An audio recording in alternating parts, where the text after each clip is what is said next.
to pretending that was Nancy Grace's mouth.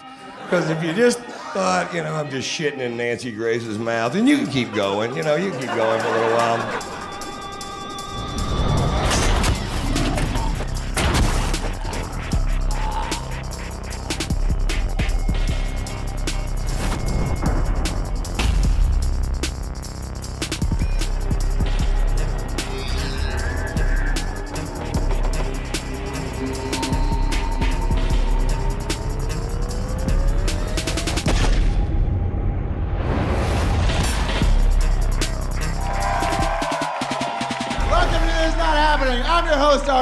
Tonight, all the stories are about disasters.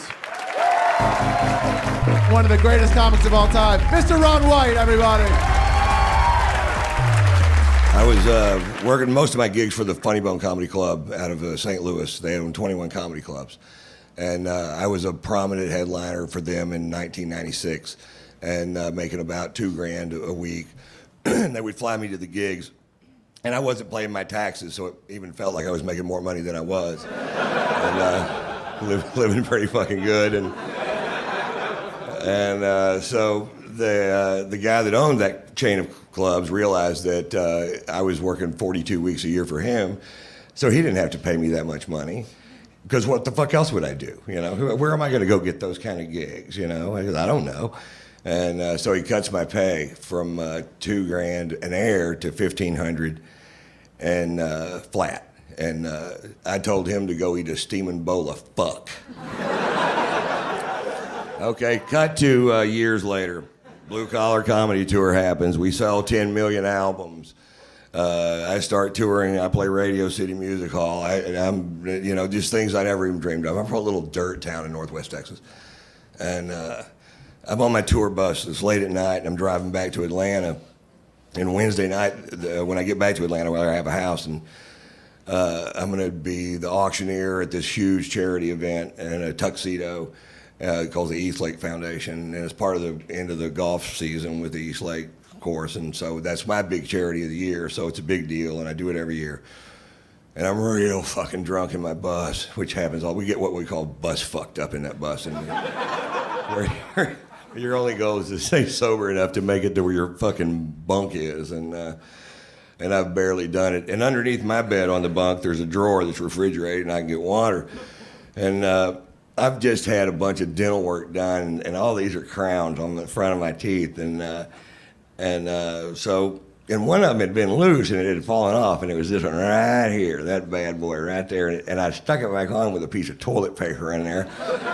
And it had been on there for quite a while. It stuck on, and it looked great. Look, my teeth look great. None of them are real. None of this shit's real. None of it. Not one fucking thing of this is real.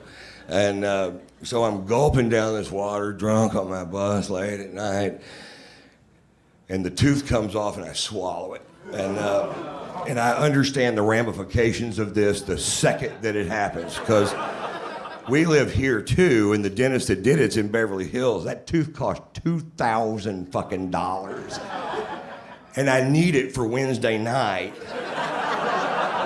and I know where it is.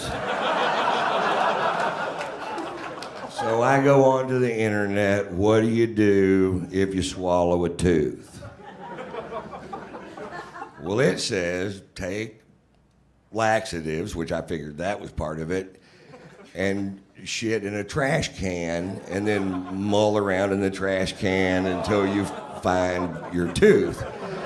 Now, I literally have a 10th grade high school education. I didn't graduate from high school, didn't go to college, didn't do any of those things.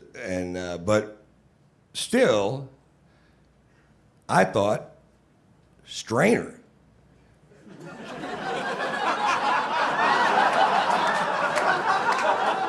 Shit in a strainer.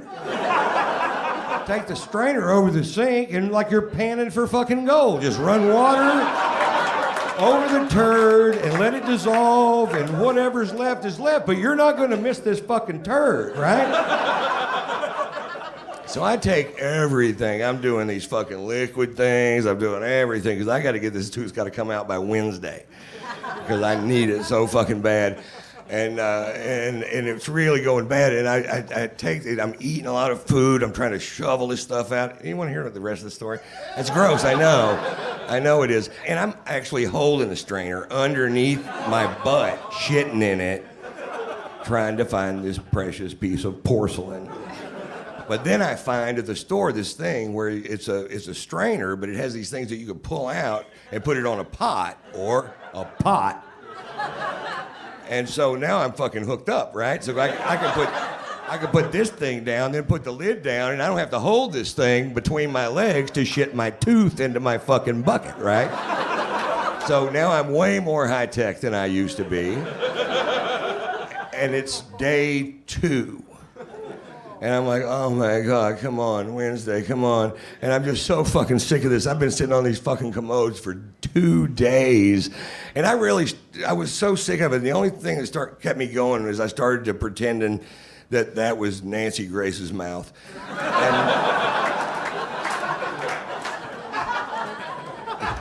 Because if you just thought, I'm just shitting in Nancy Grace's mouth, and you can keep going, you can keep going for a while. Day 3, nice turd. We catch in the strainer bucket, high tech, take it over, rinsing it off. Last chance for romance right here. My gig is in 4 hours. And there's the tooth. I found the fucking tooth. And I put it in the dishwasher. You think I was just gonna shove it back in my mouth? And we go down there, and the fucking gig was postponed to the next night. I was like, oh. Anyway, there's my story. So anyway, I flew here from Flagstaff because my manager doesn't own a globe.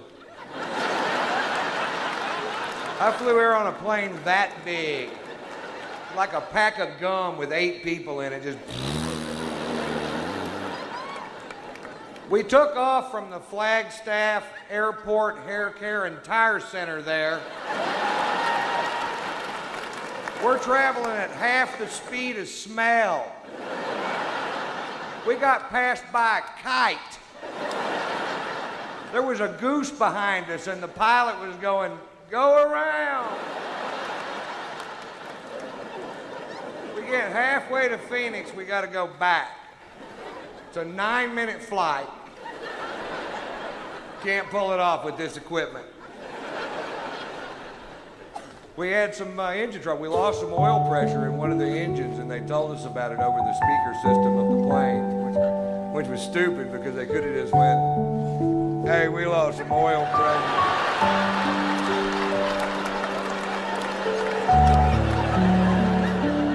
Heard ya.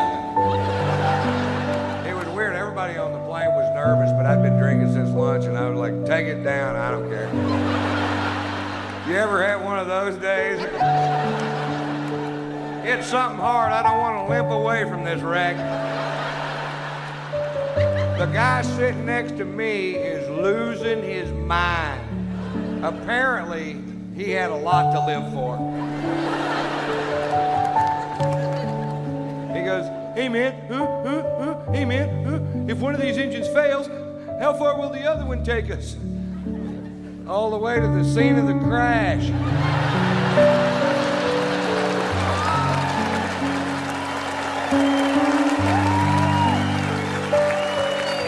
Which is pretty handy, because that's where we're headed. I bet we beat the paramedics there by a half hour.